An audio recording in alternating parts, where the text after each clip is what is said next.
There are a new group of drugs in urothelial bladder cancer which are immune therapies.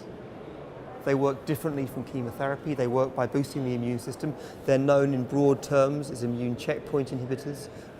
The drugs we use widely in bladder cancer are Tocilizumab, pembrolizumab, and durvalumab, nivolumab, and avelumab, 5 drugs at different stages of approval. None approved in Europe, 2 or maybe 3 in the near future approved in the United States. The way they work is different from chemotherapy because the cancers have developed a way of evading immune recognition, and these drugs remove that process of evasion, essentially removing an immune protective coat to allow one's natural immune system to attack the cancer.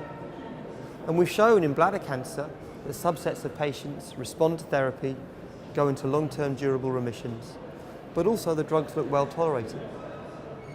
We've also showed that in some settings, immune therapy can outperform what was previously the standard of care, chemotherapy.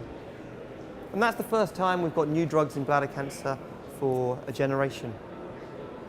The future is around trying to see if we can bring the drugs earlier in the disease setting, try and, dare I say, cure more patients with the drugs. We can do that by 2 or 3 different ways.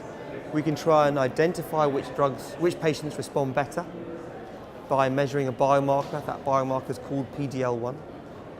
Or we can use the drugs in combination, either with chemotherapy or with other immune therapies.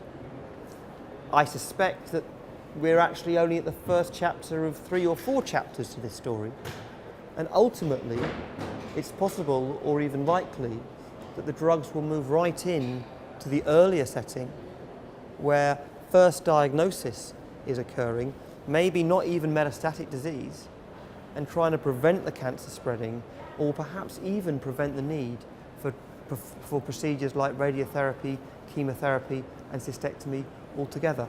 Clearly there's a lot of hope in this area. There's no guarantee that this is going to work out the way we expect, but this is perhaps the biggest thing in bladder cancer from a systemic therapy perspective for a generation, and I think there is a lot of positive signals and a lot of hope that we may get good results in the near future.